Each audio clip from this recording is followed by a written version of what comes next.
अखन जुड़ल छै काठमांडू से डॉक्टर विद्यानाथ कोइराला ओ शिक्षाविद छै। हुनका से बातचीत करऽ जा रहल छी कि लंबा लॉकडाउन के कारण से विशेष कऽ कऽ शिक्षा क्षेत्र में बहुत प्रभाव पड़ल छै। विद्यार्थी सब पढ़ाई से वंचित भेल छै। हुनका सबके लेल की काज सब अखन भऽ रहल छै आ जे काज सब भऽ रहल छै ताहिमे की सुधार करब आवश्यक छै, एहि विषय में चर्चा करब। हुनक विश्लेषण की छै तऽ डॉक्टर साहब स्वागत है कार्यक्रम में। धन्यवाद। यो जुन अहिले कन्टिन्यू लकडाउन चलिरहेको छ, 2 महिना भइसक्यो हैन, र विशेष गरेर शिक्षा सबै क्षेत्रमा हुन त प्रभाव परेको छ र शिक्षा क्षेत्रमा पनि त्यतिकै प्रभाव परेको अवस्था छ। 2 महिनादेखि विद्यार्थीहरू स्कुल कलेज जान पाएका छैनन्। यहाँसम्म कि यस परीक्षा नै स्थगित गरिएको अवस्था छ। शिक्षा क्षेत्रमा चाहिँ कस्तो किसिमको प्रभाव परिरहेको छ? वास्तवमा विद्यार्थीहरूले पढ्ने अवसर गुमाए, पढाउने कसरी भन्ने पनि जानिएन र त्यो काम गरिएन। मलाई के लाग्छ भनेदेखि नि शिक्षकलाई त्यसरी हामी तयारै पार्न सकेनौँ भन्ने मैले बुझ्छु। त्यो भनेको के हो भने घरै बसिकन उनीहरूले मजासँग पढ्न सक्थे। पढ्ने भनेको केही पर्दैन, आफ्नै घरमा कोराई कतिवटा छ, बाती कतिवटा छ भन्ने चाहिँ जोड दिने मात्रै हो भने, अथवा एउटा कोराई र अर्को कोराईको दूरी कति छ भनेर भन्ने खोज्ने हो भने, एउटा बाती र अर्को बातीको दूरी कति छ भनेर खोज्ने हो भने पनि सिकाइ हुन्थ्यो। त्यो कोराई के को बन्या हो र बाती के को बन्या हो भनेर भन्ने मात्रै भन्ने हो भने चाहिँ त्यो सिकाइ हुन्थ्यो। यसरी सिकाउने प्रक्रिया भएन।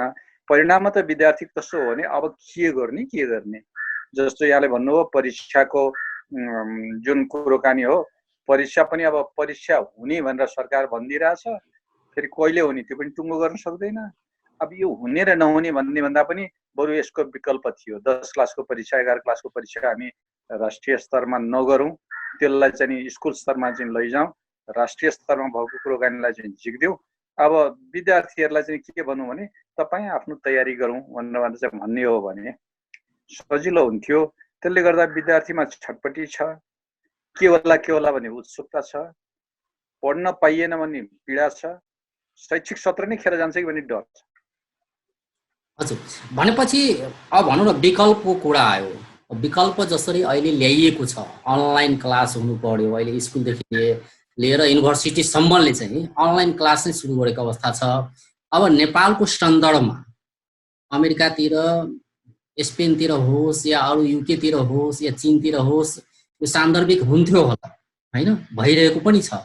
र नेपालको कन्टेक्स्टमा हेर्दाखेरि यो अनलाइन शिक्षा कतिको चाहिँ लाभदायक हुन सकेको छ यो लकडाउन पिरियडमा?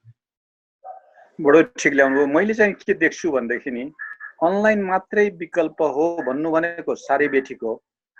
अनलाइन पनि एउटा विकल्प हो है, त्यस्ता धेरैवटा विकल्प छन्। जस्तो उदाहरणको लागि हजुरले अहिले टेलिभिजनबाटै पढाइरहेको हुन्छ भने चाहिँ टेलिभिजन एउटा विकल्प होला, अनलाइन एउटा विकल्प होला, रेडियो अर्को विकल्प होला, टेलिफोन अर्को विकल्प होला, त्यसपछि एसएमएस पठाउन सक्ने खालको टेलिफोन अर्को विकल्प होला। त्यस्तै गरी चाहिँ नि होइन अब त्यो पनि सकिँदैन भनेदेखि हामी चाहिँ म चाहिँ के भन्छु भन्दाखेरि अस्ति प्रदेश 2 को साथीहरूसँग बसेर संवाद पनि गरेका थिएँ यही जुममै। त्यतिखेर मैले उहाँहरूसँग के भने भनेदेखि हरेक माल 20-20 रुपियाँमा भनेर एउटा रेकर्ड जुन पठाउँछ नि त्यसको बुद्धिलाई हामी उपयोग गरौँ न। हर दिन हामीले नयाँ कुराकानी रेकर्ड पठाएर त्यो केटाकेटीको बस्तीमा राखौँ, त्यसो हुँदाखेरि त्यो पनि अर्को सम्भावना हो, अर्को विकल्प हो।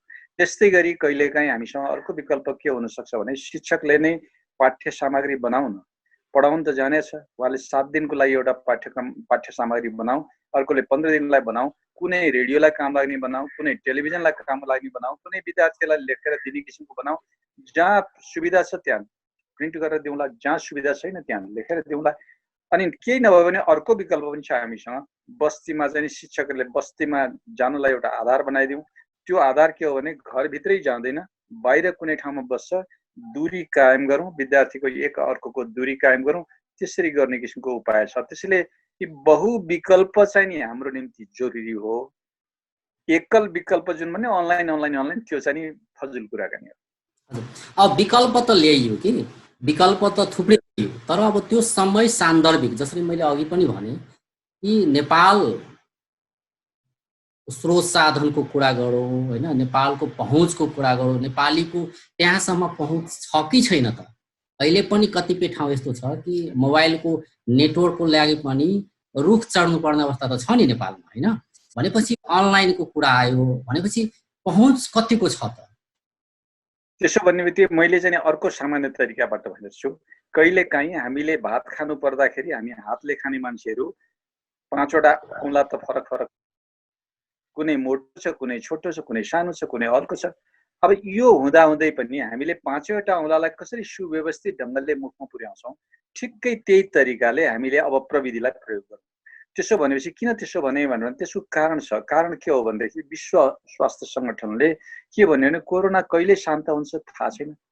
अब विद्यार्थीको उमेर त बढ्दै जान्छ, उसको पढाइ त नोक्सान हुन्छ, शिक्षकहरू घरै बसिरहनु भएको छ, उहाँहरूले घर बसेर मात्रै त भएन नि, पुलिस बाहिर जान्छ, सिपाही बाहिर हिँडिरहेछ, राजनीतिक कर्मी हिँडिरहेछन्, पत्रकारहरू हिँडिरहेछन्, अब डाक्टरहरू हिँडिरहेछन्, नर्सहरू हिँडिरहेछन्, शिक्षकहरू घरै बसिरहनुपर्छ भन्ने त होइन। शिक्षकलाई पनि अब घरमा जाने किसिमको तरिका के हो भन्ने बाटोमा खोज्ने हो। स्कुलमै जानलाई अब अर्को सम्भावना पनि हुन सक्छ। जस्तो बङ्गलादेशको तरिकालाई एकचोटि विचार गरौँ, बिहान एक थरी चलाउँछ, दिउँसो एक थरी चलाउँछ, बेलुका अर्को थरी चलाउँछ। त्यही प्रक्रिया हामी गर्न सक्छौँ। त्यसो हुँदाखेरि बिहान 20 जना विद्यार्थीहरू राखौँला, दिउँसो 20 जना विद्यार्थी राखौँला, बेलुका 20 जना विद्यार्थी राखौँला, एउटा तरिका हुन सक्छ। माने कुनै न कुनै विकल्पबाट विद्यार्थीलाई पढ्ने परीक्षणको तरिका गरौँ। अर्को तरिका पनि के हुन सक्छ भनेदेखि विद्यार्थीलाई सानो सानो अनुसन्धान गर्न दिने किसिमको प्रक्रियामा हामी जान सक्छौँ। हामीले भन्न सक्छौँ विद्यार्थीलाई अरहरको बोटको जरा कति जान्छ अथवा चाहिँ नि एउटा आलुको उसमा चाहिँ जरा कति जान्छ भन्यो भने त विद्यार्थीले अरहरको बोट पनि हेर्न थाल्छ, जरा पनि उसको पनि जरा हेर्छ। दुईटै जराबाट के हुँदो रहेछ भनेर भन्यो भने एउटा तरिका होला। हाम्रै गाउँघरमा हाम्रै बस्तीमा भएका जडीबुटीहरू के रहेछन्, चराचुरुङ्गीहरू के रहेछन्, किरा फट्याङ्ग्रा के रहेछन्, यस्ता किसिमका कुरा खोजायो भने पनि डाक्टर साहब मैले अब यसमा अझै अझै राखौँ, भनौँ न अहिले चाहिँ विकल्पहरू त थुप्रै, सरले नै भन्नुभयो कि थुप्रै विकल्पहरू छन् होइन, अनलाइनदेखि लिएर अन्य थुप्रै विकल्पहरू छन् भनेर कुरो त छ। एउटा नेपालको सन्दर्भको कुरा भयो, स्रोत साधनको कुराहरू आफ्नो ठाउँमा छ होइन। मैले अब यी विकल्पहरूमध्ये कुनै एउटा रोज्नु पर्दाखेरि या दुईटा रोज्नु पर्दाखेरि तपाईँ के भन्नुहुन्छ कि मानौँ न कुनै कक्षामा 50 जना विद्यार्थी छन् भने 50 जनाकै परिवेश होइन, आफ्नै परिवेश छ, आफ्नै भाषा छ, आफ्नै संस्कृति छ, आफ्नै आर्थिक अवस्था छ भनौँ, इन्टरनेटमा पहुँच आफ्नै होला, आफ्नै किसिमको होला, कोहीसँग होला या नहोला। मैले भन्न खोजेको के भने 50 जना नै पढ्न पाओस् के, कुनै विकल्प खोजोस् तर त्यो विकल्प नै सबैको लागि होस्। त्यो चाहिँ के हुन सक्ला? बडो ठिक भन्नुभयो एकदमै। अब त्यहीँनेरि म चाहिँ के भन्छु भने यो पालिकाले गर्ने काम होइन, गाउँपालिका नगरपालिकाले गर्ने काम होइन, यो भनेको शिक्षकले गर्ने हो। शिक्षकले के थाहा पाउनुपर्छ भने मेरो स्कुलको विद्यार्थीसँग के साधन उपलब्ध छ, रेडियो छ कसकोमा, टेलिभिजन छ कसकोमा, वा इन्टरनेट सुविधा कसकोमा छ, अथवा के पनि छैन, रेडियो पनि छैन, टेलिभिजन पनि छैन, इन्टरनेट पनि छैन, केही छैन, विपन्न छ। त्यस्तो स्थितिमा अब म के गर्छु भनेर भन्ने चिन्ता चाहिँ शिक्षकलाई हुनु पर्यो। त्यति गर्ने बित्तिकै एउटै विकल्पमा वा छानेर तपाईँले जुन भन्नुभयो नि 1 कि 2 हुँदैन, बहुविकल्प कक्षाको अनुहार अनुसार एउटा कक्षामा एउटा मात्रै विकल्प चल्न सक्ला, अर्को कक्षामा 3टा विकल्प बनाउन सक्नु पर्ला, अर्को विकल्पमा 5 वटा, मैले त 7 वटा 8 वटा विकल्पहरू भनिरहेको छु, 7-8 वटै विकल्प एकैसाथ लागू गर्नुपर्ने परिस्थिति हुन सक्छ। अब त्यसको निम्ति अर्को प्रश्न आउँछ, सामान कसले बनाउने हो, त्यसको निम्ति पठाउनु त पर्यो, त्यो रेडियोलाई सामग्री कसले बनाइदिन्छ, टेलिभिजनलाई कसले बनाइदिन्छ, अनलाइनलाई कसले बनाइदिन्छ, अथवा अफलाइनलाई कसले बनाइदिन्छ, अथवा फेसबुकमा पठाउनलाई कसले बनाइदिन्छ भन्यो भने अब शिक्षकलाई के भन्नु पर्यो भने तपाईँ बनाउनुहुन्छ, किनभने तपाईँसँग त्यो तागत छ। हिजो त हाम्रो शिक्षकलाई हामीले के भन्यौँ भने तपाईँले पाठ्यक्रम पनि बनाउने होइन, पाठ्यपुस्तक पनि बनाउने होइन, सामग्री पनि बनाउने होइन। त्यो केन्द्रीय मानसिकताको उपजले हाम्रो सरकारले के गर्यो भने केन्द्रीय मानसिकता थोपिरह्यो। अब त हामीले संघीयता भनेका छौँ, विकेन्द्रीकरण भनेका छौँ, हाम्रो शिक्षकलाई जुरुक्कै उठाउन सकिन्छ। त्यहाँनिर चाहिँ तपाईँ के गर्न सक्नुहुन्छ भनेपछि अब हाम्रै शिक्षकले बिस्तारै विचार ल्याउँछ। ल 4 जना शिक्षकहरू एउटा स्कुलको बस्लान् वा 2-3टा स्कुलको बसौँ, एउटाले चाहिँ भाषा कसरी पढाउने भन्ला, अर्कोले विज्ञान कसरी पढाउने भन्ला, अर्कोले सामाजिक कसरी पढाउने भन्ला। यस्ता किसिमका विचार लिएर आइसकेपछि ल मैले त यो ल्याएँ नि अनलाइन, कसैले सामग्री बनाउने, जस्तो अहिले नै मैले देखिरहेको छु कसैले कम्प्युटर एप्सहरू बनाइरहेछ, एउटा सम्भावना हो। कसैले चाहिँ पढ्ने सामग्री बनाएर चाहिँ दिइरहेछ, अर्को सम्भावना हो। अर्को सम्भावना रेडियोलाई चाहिने सामग्री अर्को शिक्षकले बनाइरहेछ, तेस्रो सम्भावना हो। टेलिभिजनलाई चाहिने सामग्री अर्कोले बनाइरहेछ, अर्को सम्भावना हो। त्यसले हाम्रो शिक्षकलाई तपाईँ सक्नुहुन्छ, तपाईँले गर्नुपर्छ, विद्यार्थीको भविष्य बर्बाद हुन्छ, तपाईँ जिम्मेवार मान्छे हो, तपाईँ गर्नुहोस् भनेर भन्न सक्ने किसिमको हामीसँग भयो भने मलाई चाहिँ विश्वास हुन्छ कि पक्का सकिन्छ भनेर म विश्वास गर्छु। हजुर, अब डाक्टर साहब जसरी अब विकल्पहरूको कुरा खोजिँदैछ होइन, एउटा अवसर पनि लकडाउनले एउटा अवसर पनि ल्याइदिएको अवस्था छ कि नेपालमा अरू पनि विकल्पहरू जुन चाहिँ विदेशमा अलरेडी चाहिँ प्रयोगमा आइसकेका छन् पहिल्यैदेखि होइन, ती विकल्पहरू चाहिँ नेपालमा पनि खोजियोस् भने एउटा चाहिँ अवसर चाहिँ पक्कै दिएको हो होइन।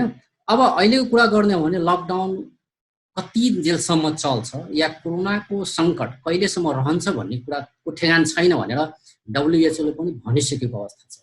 नेपालमै 2 महिना भइसक्यो होइन। भनेपछि अब यो शैक्षिक सत्र नै धरापमा पर्ने अवस्था देखियो। अब यसलाई कसरी म्यानेज गर्ने होला, सरकारले सम्बन्धित निकायले कसरी म्यानेज गर्नुपर्छ? बडो राम्रोसँग गर्नुभयो, एकदमै ठिक ल्याउनुभयो। एउटा चाहिँ मलाई के लाग्छ भनेदेखि हामीसँग हाम्रो संस्कारमा गजबको तरिका रहेछ। मधेसमा मान्छेले तेल लाएर किन सुत्छ भनेर भन्ने मलाई मनमा नै लाग्थ्यो। लामखुट्टेसँग बाँच्नलाई उसले जाने। कोरोनासँग बाँच्ने किसिमको तरिका हामी नेपालीहरूसँग पर्याप्त मात्रामा छ। जस्तो उदाहरणको लागि भनौँ न, मैले दुबईमा एकजना साथीको सुने, उहाँले के भन्नुभयो भनेदेखि मैले बेसार, त्यसलाई हल्दी भनेर भन्छौँ, अदुवा, जो चाहिँ हामीले अदुवा खाने चलन चल्ती छ, र त्यसपछि कागती, यो 3टा चिजलाई पकाएर त्यसपछि बिहान दिउँसो बेलुका जतिखेर खायो भने त्यसले चाहिँ कोरोनाको विरुद्धमा लड्न सक्ने क्षमता दिन्छ भनेर। अब एकचोटि विचार गर्नुहोस्, चाइनिजहरूले पानीको बाफ लिने किसिमको चिन्तन ल्याए, भारतीयहरूले के गरे भनेर भन्दै त्यो के भन्छ आयुष मन्त्रालयले के किसिमको कुराकानी गरिदियो भन्दै तपाईँ चाहिँ भस्त्रिका गर्नुहोस् अथवा चाहिँ योग पनि गर्नुहोस्, सँगसँगै गएर नाकमा तेल लाउने किसिमको काम गर्नुहोस्। त्यसले अर्को किसिमको कुरो छ भनेदेखि गुर्जोको लहरा पकाएर खानुहोस्, त्यो अर्को किसिमको कुराकानी छ। मलाई लाग्छ एउटा यसरी विद्यार्थीलाई तपाईँ तयार हुनुहुन्छ है भनेर जानकारी दिने एउटा बाटो हो। दोस्रो बाटो के हो भनेर भन्दै हाम्रो शिक्षकलाई उचालेर सक्छौ है, तिमीहरूले गर्न सक्छौ, तिमीहरू नै हो गर्ने, शिक्षकले नपढाएर त हामी जेसुकै भने पनि केही हुँदैन नि त। त्यसले शिक्षकलाई सक्छौ है भन्ने किसिमको हिसाबले गरौँ, दोस्रो किसिमको बाटो हो। अनि शिक्षकले सामग्री बनाउन थाल्छ, त्यसलाई चाहिँ पालिकाहरूले, गाउँपालिका नगरपालिकाहरूले छाप दिने, त्यसलाई वा त्यसलाई प्रचार प्रसार गरिदिने, शिक्षकलाई त्यो प्रोत्साहन गर्नको निम्ति चाहिँ ल तपाईँले यो बनाउनु भयो म यति रुपियाँ दिन्छु भनेर भन्ने प्रोत्साहन भनिदियो। त्यो पालिकाले त्यो गर्न सक्छ। अभिभावकले गर्न सक्ने काम केनेरि हो भनेर भन्दाखेरि अभिभावकले आफ्ना केटाकेटीलाई आफ्नै ढङ्गले पढाउन सक्छ। पढाउने भनेर भनेको धेरै गाह्रो काम होइन। मैले किन गाह्रो काम होइन भनेदेखि अब यो हजुरबा हजुरआमाहरूको पालोमा खाने कुराकानी के थियो भनेर भने चाहिँ सोध्यो भने हजुरबा हजुरआमाले भन्दैनन्। बाबुआमाको पालामा के थियो भनेर भन्दै चाहिँ अलिकति परिवर्तन भए थाहा पाउँछ केटाकेटीले। आफ्नो पालामा के थियो भन्दै चाहिँ उसले चाहिँ चाउचाउदेखि बिस्कुटसम्म दुनियाँभरको कुराकानी गर्छ। यति गर्ने बित्तिकै हामीले 3 पुस्ताको खानाको कुरो थाहा पाउँछ। लाउने अर्को तरिका होला, बोल्ने रिवाजको अर्को तरिका होला, भाषा अर्को तरिका होला, त्यसपछि व्यवहार एक अर्कोसँग गर्ने व्यवहार अर्को तरिका होला, प्रविधि अर्को तरिका होला। हजार कुरा हामी सोध्न सक्छौँ। हामीसँग चाहिँ ट्युबवेल थियो, ट्युबवेलबाट बिस्तारै गर्छौँ हामी यो अर्को किसिमको के अरे सावरमा चाहिँ गइसक्यौँ भन्दाखेरि त त्यो परिवर्तन भएको कुराहरू केटाकेटीले थाहा पाउँछ। मलाई लाग्छ यो ढङ्गले चाहिँ अभिभावकलाई तयार पार्ने, शिक्षकलाई तयार पार्ने, पालिकालाई सहयोग गर भनेर भन्ने र केही पालिकाले आक्रमक ढङ्गबाट प्रविधिमा पनि तपाईँ सहयोग गर्नुहोस् है भनेर भन्ने किसिमको ढङ्ग गर्न सकियो भने, मूलत शिक्षकलाई उकास्न सकियो भने हामीले चाहिँ काम गर्न सक्छौँ भन्ने मलाई लाग्छ। हजुर, तपाईँले के लाग्छ अहिलेको कुरा गर्ने हो भने सरकारको आफ्नै किसिमको निर्देशन छ होइन। पहिला त कोरोनाबाट बचौँ होइन, जीवन बचाउँ भन्ने नै कुरो छ होइन। सबैको लागि त जीवन नै पहिला मुख्य कुरो हुन्छ। अर्कोतर्फ हेर्ने हो भने अब निजी विद्यालयहरू भए, कलेजहरू भए होइन, इभन त्रिवीले समेत अनलाइन कक्षा सुरु गरिसकेको अवस्था छ। यसलाई चाहिँ कुन रूपमा लिनुहुन्छ तपाईँ?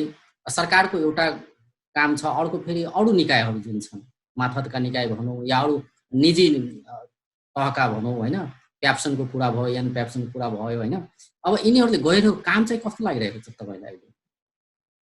अर्को विषयवस्तु ल्याउनु भयो। मैले चाहिँ के देखेको छु भन्दाखेरि निजी विद्यालयहरूसँग मैले रूपन्देहीको साथीहरूसँग संवाद गरेँ, ज्ञान क्याप्सनको साथीहरूसँग।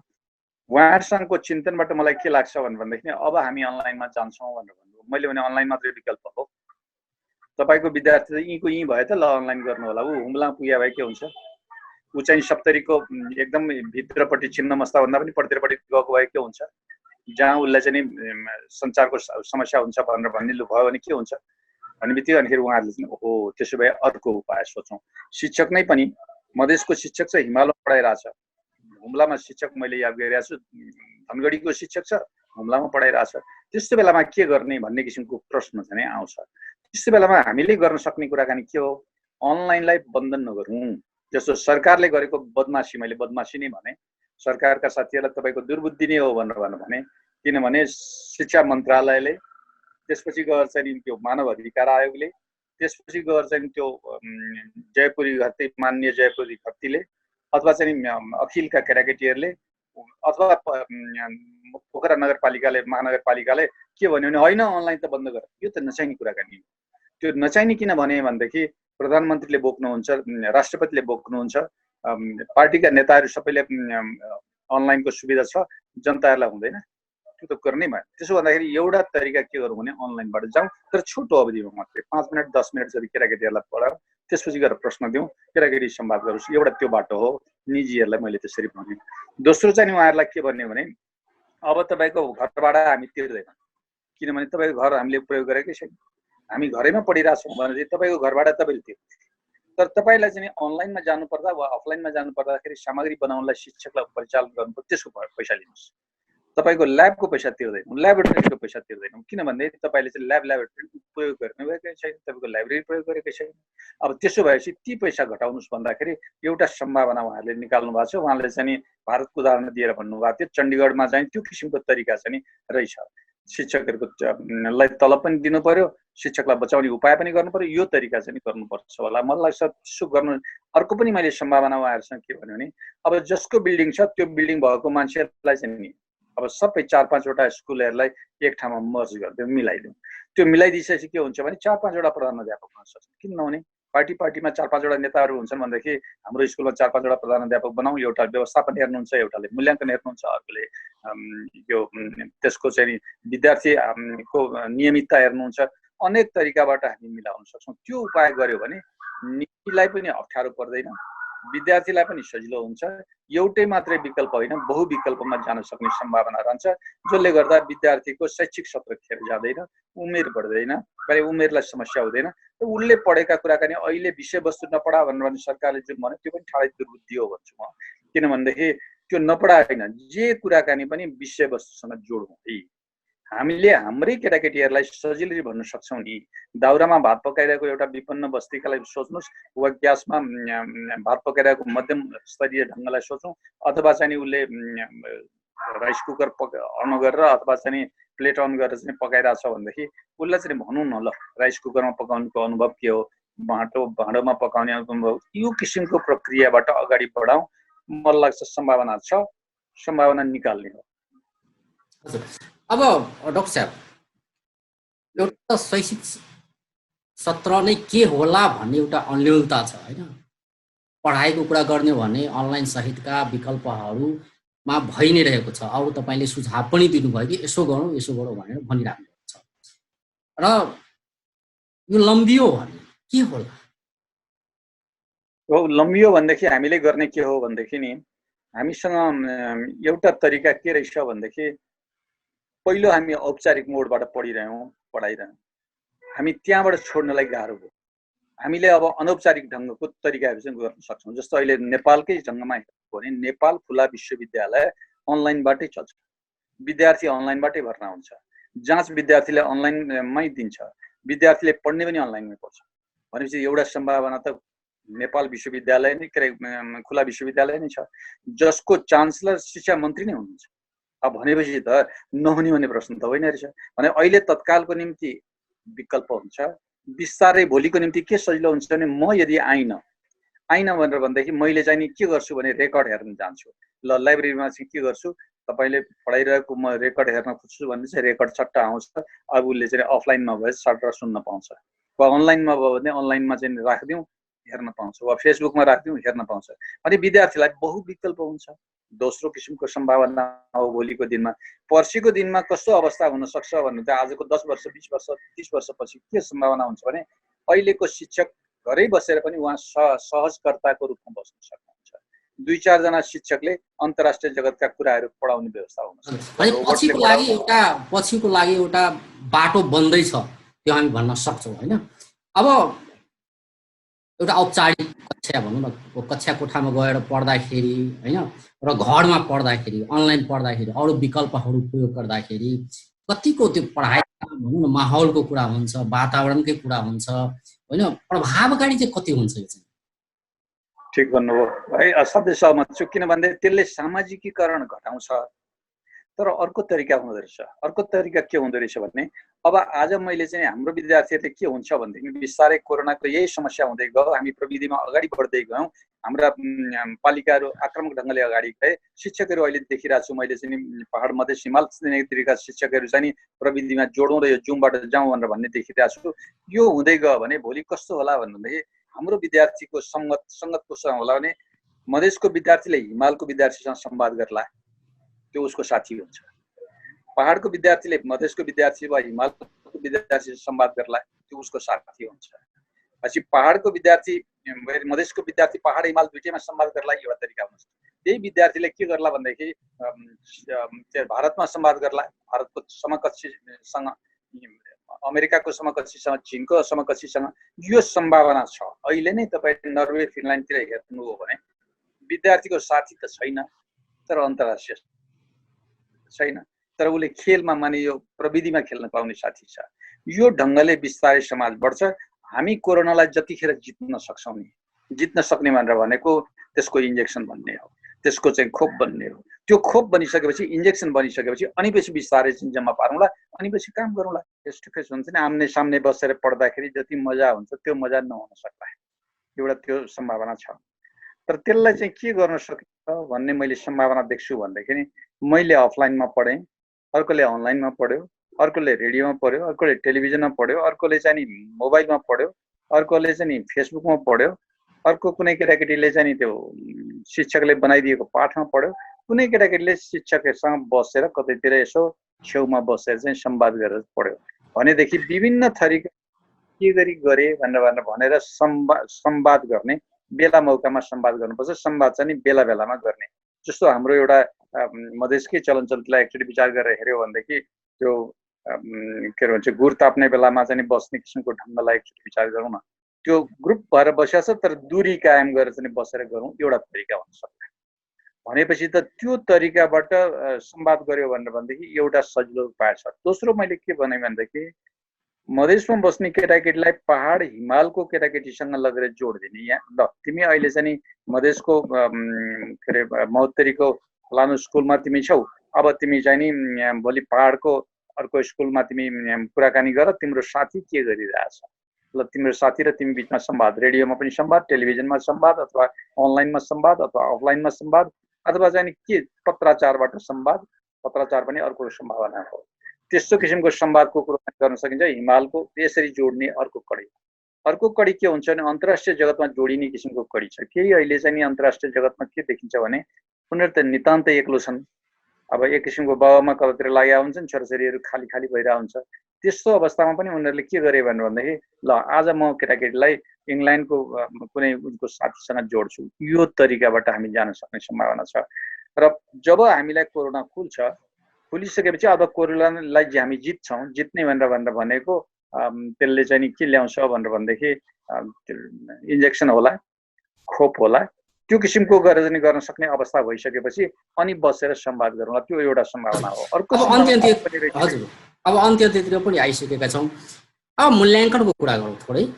मूल्याङ्कन अब एउटा त भयो कि पढाइ जेनतेन चलिरहेको छ होइन, कोही घरमा बसेका छन्, कोही चाहिँ अनलाइनबाट, कोही अन्य माध्यमबाट होइन, जसरी हुन्छ जेनतेन चाहिँ पढाइ ब्रेक नहोस् भनेर गरिरहेका छन्।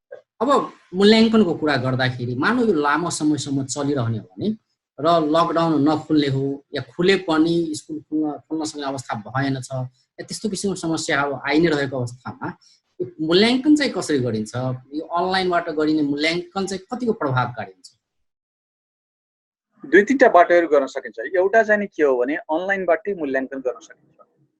त्यो भनेको के हो भने प्रश्न चाहिँ नि वस्तुगत प्रश्न हुँदैन, तथ्यगत प्रश्नहरू हुनु हुँदैन। चाहिँ जस्तो भनौँ नेपालको कुल लम्बाइ कति हो, चौडाइ कति हो भन्ने प्रश्न दिनु हुँदैन, किनभने त्यो प्रश्नले खासै केही अर्थ लाग्दैन। त्यो भने विद्यार्थीले नेटमा खोज्ला, कतैतिर सोध्ला, नभए डिक्सनेरीमा खोज्ला, नभए किताब पल्टाउला, थाहा पाउँछ। त्यस्तो खालको प्रश्न नदिएर उसलाई चाहिँ के भने विश्लेषण गर्न दिनुपर्छ। जो उदाहरणको लागि भनौँ न, अहिले हाम्रो पहाडको, मधेसको, हिमालको बारीहरू खाली खाली छ, खेतहरू खाली खाली छ। त्यो खाली खेतमा लाउन सकिने कुराकानी के होला?